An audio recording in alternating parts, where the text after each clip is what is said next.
Hello दोस्तों, नमस्कार। स्वागत है आप सभी का फिर से मेरे यूट्यूब चैनल पे। तो दोस्तों, जैसा कि आपको पता है, हम एक साइड से जो है टॉप वन लाइनर कर रहे हैं, जिसमें कि हमने आपको केमिस्ट्री के 100 क्वेश्चन कराए थे और फिजिक्स के हमने जो है 50-50 क्वेश्चन की 2 सीरीज़ यहाँ पे कर ली है। तो उम्मीद है दोस्तों आप यहाँ पे प्रॉपर हमारे साथ सेशन में बने होंगे और जो है अपनी तैयारी को आप कंटिन्यू रख रहे होंगे। तो इसी में चलते हैं। आज फिर से हम जो है 50 क्वेश्चन फिर से डिस्कस करेंगे। 101 से 150 तक जो क्वेश्चन है हमारे, इनको डिस्कस करने वाले हैं। और अगर आप एनसीईआरटी का पूरा कोर्स करना चाहते हैं तो वीडियो की प्लेलिस्ट में जाके आप देख सकते हैं। वहाँ पे जो है हम आपको एनसीईआरटी पूरी करा रहे हैं, जो कि 9th और 10th की है। अभी 9th की चल रही है, इसके बाद जल्दी ही 10th की हम एनसीईआरटी पूरी करेंगे। तो देखिए दोस्तों, पहला क्वेश्चन यहाँ से बनता है आपका, परमाणु नाभिक के अवयव कौन कौन से होते हैं। तो परमाणु नाभिक होता है जो आपका, उसके अवयव बेसिकली आपके प्रोटॉन और न्यूट्रॉन होते हैं। ये आपका परमाणु होता है, ठीक है। तो परमाणु के नाभिक में आपके प्रोटॉन और न्यूट्रॉन स्थित होते हैं और जो इलेक्ट्रॉन होते हैं वो आपकी बाहर कक्षाओं में स्थित होते हैं। तो ये आपको बेसिकली पहला पॉइंट यहाँ पे याद रखना है। दूसरा आता है, परमाणु नाभिक की खोज किसने की थी। तो जो परमाणु नाभिक थी उसकी खोज आपकी जो है रदरफोर्ड ने की थी, जो कि 1911 में इनके द्वारा करी गई थी। तीसरा पॉइंट आता है, इलेक्ट्रॉन की खोज किसने की थी। तो जो जैसा कि मैंने आपको बताया था, ये परमाणु नाभिक प्रोटॉन न्यूट्रॉन हो गया, और जो कक्षाओं में इलेक्ट्रॉन रहते हैं इसकी खोज आपका जे थॉमसन ने की थी। और प्रोटॉन की खोज आपका जो है, प्रोटॉन की खोज भी आपके जो है रदरफोर्ड ने करी थी। अगला आता है, न्यूट्रॉन की खोज किसने की थी, ठीक है।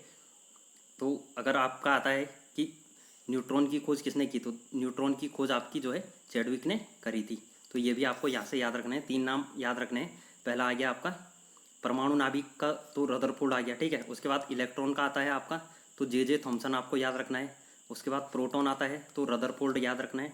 और जो न्यूट्रॉन आता है आपका, तो आपको इसमें चैडविक याद रखना है, जेम्स चैडविक, ठीक है। चलते हैं नेक्स्ट अगले क्वेश्चन पे।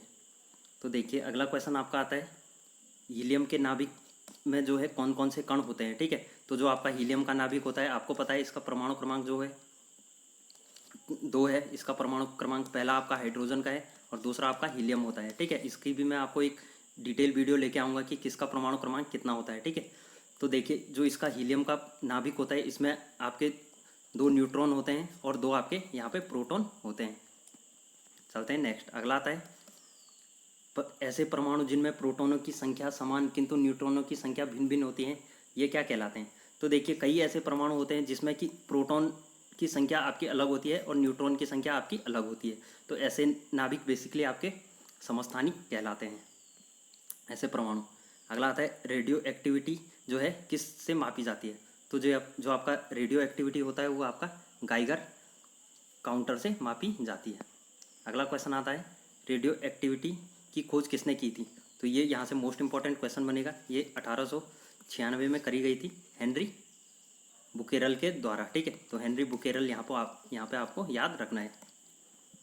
अगला बनता है आपका, देखिए, पाश्चरीकरण की खोज किसने की थी। तो जो आपकी पाश्चरीकरण की खोज जो आपकी लुई पाश्चर ने यहाँ पे की थी, इनके नाम पे ही ये पाश्चरीकरण रखा गया है। अगला आता है, अशुद्धियों के कारण जो है द्रव के क्वथनांक पर क्या प्रभाव पड़ता है। जो बेसिकली आपका द्रव होता है, अगर उसमें अशुद्धियाँ होती है तो उसका क्वथनांक बेसिकली यहाँ पे बढ़ जाता है। अगला आता है, भूपर्पटी पर सर्वाधिक पाया जाने वाला तत्व कौन सा है। तो बेसिकली आपकी जो भूपर्पटी है, ठीक है, यानी आपकी अर्थ होगी, तो बेसिकली इसमें जो है ऑक्सीजन सबसे ज़्यादा पाया जाता है, जो कि आपका तत्व है। अगला आता है, हीरे की जो है खनिजीय बनावट क्या है। तो जो हीरे का खनिजीय बनावट है वो आपका बेसिकली कार्बन है, ठीक है। तो जो आपका हीरा होता है वो आपका कार्बन से ही प्राप्त होता है। अगला आता है, प्रकृति में सबसे भारी तत्व कौन सा है। तो ये आपका बेसिकली आ जाएगा यूरेनियम, ठीक है। तो जो यूरेनियम होता है ये प्रकृति में सबसे भारी तत्व होता है। चलते हैं नेक्स्ट।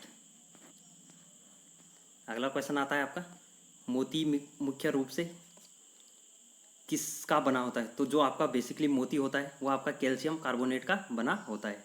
ये भी आपको याद रखना है। अगला आता है, कैल्शियम कार्बोनेट CaCO3, ठीक है। अगला आता है, सोने की शुद्धता किससे मापी जाती है। तो जो बेसिकली आपका सोना होता है वो आपकी कैरेट से मापी जाती है। जैसे आपने सुना होगा, ये अगर आप कहीं सुनार के पास गए होंगे तो वहाँ पे रहता है बेसिकली कि ये सोना इतने कैरेट का है, ठीक है। 24 कैरेट सोना हो गया आपका, 10 कैरेट का हो गया, 20 कैरेट जो भी है आपका तो इस प्रकार से जो है सोने की शुद्धता कैरेट से मापी जाती है। अगला आता है चूने पत्थर का रासायनिक नाम क्या है। तो जो आपका चूना पत्थर होता है इसका रासायनिक नाम कैल्शियम कार्बोनेट होता है। ये भी आपको यहाँ से याद रखना है, कई बार एग्जाम में आता है। आगे आता है प्लास्टर ऑफ पेरिस जो होता है इसका रासायनिक नाम क्या होता है। तो जो प्लास्टर ऑफ पेरिस होता है इसका रासायनिक नाम आपका कैल्शियम सल्फेट होता है। ठीक है, आगे आता है मोनाजाइट किसका अयस्क है। तो जो आपका मोनाजाइट है वो आपका थोरियम का अयस्क है जो कि भारत में प्रचुर मात्रा में पाया जाता है। आगे आता है एल्यूमिनियम किसका अयस्क है। ठीक है, तो एल्यूमिनियम का मुख्य अयस्क कौन सा है। तो एल्यूमिनियम का जो आपका मुख्य अयस्क होता है वो आपका बॉक्साइट होता है। ये आपको यहाँ पे ध्यान रखना है। चलते हैं नेक्स्ट, अगला क्वेश्चन आता है आपका जो पिच ब्लेड होती है ये किसका अयस्क होता है। तो जो आपका पिच ब्लेड होती है ये आपका यूरेनियम का अयस्क होता है। यहाँ पे आपको ये भी याद रखना है। अगला आता है अर्जेंटाइट जो होता है किसका अयस्क है। तो जो आपका अर्जेंटाइट होता है ये आपका चांदी का अयस्क होता है। ठीक है, नेक्स्ट आता है लोहे को जंग रोधी बनाने के लिए किसका लेप चढ़ाया जाता है। तो बेसिकली अगर आपको लोहे को जो है जंग से बचाना है तो आप बेसिकली उस पर जिंक, ठीक है, जो आपका जिंक होता है जस्ता, उसका पेंट यहाँ पे किया जाता है। अगला आ जाता है टांका जो है, यहाँ पे देखते हैं टांका किसकी मिश्र धातु होती है। तो जो आपकी टांका होती है वो आपकी सीसा और टिन की मिश्र धातु होती है। यहाँ पे सीसा जो है आपका 68% रहता है और टिन आपका 32% यहाँ पे रहता है। चलते हैं नेक्स्ट, अगला क्वेश्चन आता है आपका दूरबीन का आविष्कार किसने किया था। तो जैसे कि आपको पता है दूरबीन का आविष्कार आपका गैलीलियो ने किया था। ठीक है, आगे आता है पीतल जो है किस मिश्र धातु है। ठीक है, किसकी मिश्र धातु है। तो जो आपका पीतल होता है ये आपका तांबा और जस्ता का बना होता है। इसमें तांबा जो है 68% से लेके 71% तक रहता है और जो आपका जस्ता रहता है 32 से लेके 29% तक हो सकता है। तो इस प्रकार से तांबा बेसिकली पीतल आ जाता है आपका, जो तांबा और जस्ता की मिश्र धातु होती है। जर्मन सिल्वर किसकी मिश्र धातु है। तो जो आपकी जर्मन सिल्वर होती है वो तांबा, जस्ता और निकिल की मिश्र धातु होती है। ठीक है, तांबा हो गया आपका, जस्ता हो गया और निकिल हो गया, इसकी बेसिकली यहाँ पे जर्मन सिल्वर मिश्र धातु होती है। चलते हैं नेक्स्ट, अगला क्वेश्चन बन जाता है आपका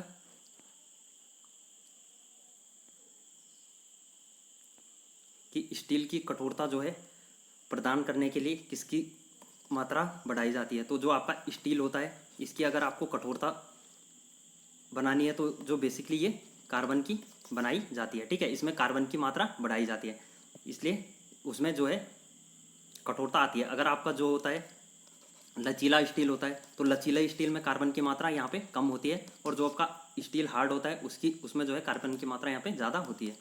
अगला आता है जंग रहित लोहा बनाने के लिए क्या मिलाया जाता है। तो जो आपका जंग रहित, अगर आपको लोहे का निर्माण करना है, ठीक है, जो कि जंग रहित है, तो उसमें बेसिकली क्रोमियम मिलाया जाता है। अगला आता है स्टेनलेस स्टील बनाने के लिए जो है लोहे में क्या मिलाया जाता है। तो जो आपका स्टेनलेस स्टील होता है इसमें क्रोमियम और निकिल यहाँ पे मिलाया जाता है। ठीक है, क्रोमियम और निकिल मिलाया जाता है, इससे जो है स्टेनलेस स्टील बनता है। अगला आता है स्टील में कार्बन की मात्रा कितनी होती है। तो स्टील में जो आपकी कार्बन की मात्रा होती है 0.1% से लेके 2% तक यहाँ पे कार्बन की मात्रा स्टील में होती है। नेक्स्ट आ जाता है जंग लगने पर जो है लोहे के भार पर क्या प्रभाव पड़ता है। तो अगर किसी लोहे पर जंग लगता है तो उसका भार क्या होता है, बेसिकली यहाँ पे बढ़ जाता है। आपको ये भी याद रखना है। नेक्स्ट आ जाता है कि पेंसिल जो होती है, पेंसिल का लेड बनाने के लिए किसका प्रयोग किया जाता है। जो आपका पेंसिल की लेड होती है आपका उस पर ग्रेफाइट का प्रयोग किया जाता है। ठीक है, जैसे आपने देखा होगा पेंसिल होती है उसकी नोक होती है, ठीक है, जिससे हम लिखते हैं, जिससे ब्लैक आपका लिखा जाता है, तो वो बेसिकली आपका ग्रेफाइट होता है। अगला आता है शुष्क बर्फ किसे कहते हैं। तो शुष्क बर्फ आपका जो है ठोस कार्बन डाइऑक्साइड को कहते हैं। ये मैंने आपको चैप्टर में डिटेल से समझाया गया है। अगर आपने अभी तक चैप्टर नहीं देखे तो प्लीज़ यार चैप्टर को देख लो, ठीक है, क्योंकि आपके क्वेश्चन वहीं से बनने हैं। ये भी वन लाइनर के तौर पे मैं आपको समझाने की यहाँ पे कोशिश कर रहा हूँ ताकि आपके जो है क्वेश्चन यहाँ से बनते रहें। अगला आ जाता है जल का पीएच मान कितना होता है। तो जो जल का पीएच मान यहाँ पे 7 माना जाता है। ठीक है, लगभग 7 के बराबर हम यहाँ पे जल का पीएच मान मानते हैं। पानी का शुद्धतम रूप क्या होता है। तो जो पानी का सबसे शुद्धतम रूप बेसिकली हम यहाँ पे वर्षा का जल जो होता है उसको यहाँ पे पानी का शुद्ध रूप मानते हैं। अगला आ जाता है जो खारा पानी होता है उसको अगर शुद्ध पानी में परिवर्तित करते हैं तो उसको किस प्रकार से परिवर्तित करते हैं। तो उसका जो परिवर्तित होगा उत्क्रम प्रासरण की प्रक्रिया से। यहाँ पे खारे पानी को शुद्ध पानी के रूप में परिवर्तित किया जाता है। चलते हैं नेक्स्ट, अगला पॉइंट आता है आपका वायुमंडल में नाइट्रोजन लगभग कितनी % होती है। तो जो आपका वायुमंडल होता है उसमें लगभग नाइट्रोजन आपकी 78% होती है, ऑक्सीजन 21% होती है, और जो अन्य गैसें होती है तो वो उसके बाद में जो है 1% के अंदर ये सारी जो है यहाँ पे आ जाती है। ठीक है, तो आपको बेसिकली ये याद रखना है, नाइट्रोजन आपका 78% पाई जाती है। लाफिंग गैस किसे कहते हैं। लाफिंग गैस वो होती है जिससे आदमी क्या होता है, हंसता रहता है। ठीक है, अगर आपको भी नाइट्रस ऑक्साइड गैस सुंघाई जाए तो क्या होगा, इससे जो है आप दिन भर हंसते रहेंगे। ठीक है, तो लाफिंग गैस बेसिकली आपकी नाइट्रस ऑक्साइड होती है। अगला क्वेश्चन आता है वायुयानों के टायरों में कौन सी गैस भरी जाती है। तो जो आप बेसिकली आपके वायुयान होते हैं उनके टायरों में बेसिकली नाइट्रोजन गैस यहाँ पे भरी होती है। अगला आता है सामान्यतः तो अश्रु गैस में किसका प्रयोग किया जाता है। तो जो अश्रु गैस होती है यानी जिससे आंसू वगैरह आते हैं तो उसमें जो है अमोनिया का प्रयोग किया जाता है, NH3। ठीक है, अगला आता है ट्यूबलाइट में निम्न दाब पर कौन सी गैस भरी जाती है। तो जो आपका ट्यूबलाइट होता है उसमें जो है आपकी आर्गन होगी, नियोन या पारद वाष्प यहाँ पे भरी जाती है। ठीक है, तो आपको बेसिकली आर्गन और नियोन गैस यहाँ पे याद रखनी है। अगला क्वेश्चन बन जाता है आपका जो नीला थोता होता है उसका रासायनिक नाम क्या होता है। तो उसका नाम बेसिकली कॉपर सल्फेट यहाँ पे होता है। ठीक है, और इसमें जो है ये जल होता है और ये आपका कॉपर सल्फेट होता है। तो नीला तोता में आपका कॉपर सल्फेट होता है। अगला आता है खाने का सोडा का रासायनिक नाम क्या है। तो जो आपका खाने का सोडा होता है इसका रासायनिक नाम सोडियम बाई कार्बोनेट होता है। ठीक है, तो आपको ये भी याद रखना है, ये भी कई बार एग्जाम में पूछा जाता है। धावन सोडा का रासायनिक नाम क्या है। तो जो धावन सोडा होता है वो आपका सोडियम कार्बोनेट होता है, Na2CO3। ठीक है, तो आपको ये भी याद रखना है। अगला आ जाता है कॉस्टिक सोडा का रासायनिक नाम क्या है। तो जो कॉस्टिक सोडा होता है वो आपका सोडियम हाइड्रोक्साइड होता है, ये भी आपको याद रखना है। ठीक है, खाने का सोडा हो गया, धावन सोडा हो गया और जो आपका कॉस्टिक सोडा हो गया, ये तीनों पॉइंट आपको यहाँ से याद रखने हैं। चलते हैं नेक्स्ट, अगला आता है कि फोटोग्राफी में स्थितीकरण के लिए किसका प्रयोग किया जाता है। जो आपकी फोटोग्राफी होती है इसमें आपका सोडियम थायोसल्फेट का प्रयोग किया जाता है। नेक्स्ट आता है आपका सभी जैव यौगिक होते हैं जो उनका अनिवार्य मूल तत्व कौन सा होता है। तो जो आपके जैव घटक होते हैं, ठीक है, जिनसे आपका जैव घटकों का विघटन होता है। ठीक है, तो उनमें बेसिकली यहाँ पे कार्बन होता है, कार्बन जो है मूल तत्व यहाँ पे पाया जाता है। नेक्स्ट क्वेश्चन आ जाता है भोपाल गैस त्रासदी जो आपका हुआ था, भोपाल में जो गैस का आपका रिसाव हुआ था। ठीक है, तो वहाँ पे जो है बेसिकली कौन सी गैस का रिसाव हुआ था, वो आपका मिथाइल आइसोसाइनेट गैस का यहाँ पे रिसाव हुआ था। ये भी क्वेश्चन में एग्जाम में बन सकता है।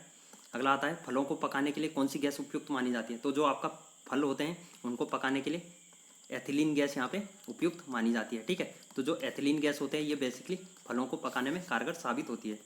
तो दोस्तों इस प्रकार से हमने 50 क्वेश्चन किए। अगर आप चैनल पे नए हो तो यार वीडियो को लाइक कर दो, अपने दोस्तों के साथ शेयर कर दो और चैनल को सब्सक्राइब कर दो। ठीक है दोस्तों, और इस प्रकार से हमने आज के जो है 50 क्वेश्चन यहाँ पे डिस्कस किए। उम्मीद है दोस्तों आपको क्लास अच्छी लगी होगी। अगर आप भी NCERT का पूरा सिलेबस यहाँ पे करना चाहते हैं, ठीक है, तो आप हमारे साथ वीडियो की प्लेलिस्ट में देख सकते हैं। वहाँ पे हमने एक एक चैप्टर आपको डिटेल में समझाया है, जो कि की पॉइंट है उनको हमने वहाँ पे डिस्कस किए हैं और उनसे जो है आप अपने नोट्स तैयार कर सकते हैं। तो उम्मीद है दोस्तों आपको वीडियो अच्छी लगी होगी। मिलते हैं अगले सेशन में, धमाकेदार सेशन में 50 क्वेश्चन की और सीरीज़ हम फिर से लेके आएंगे। ठीक है, मिलते हैं अगले सेशन में।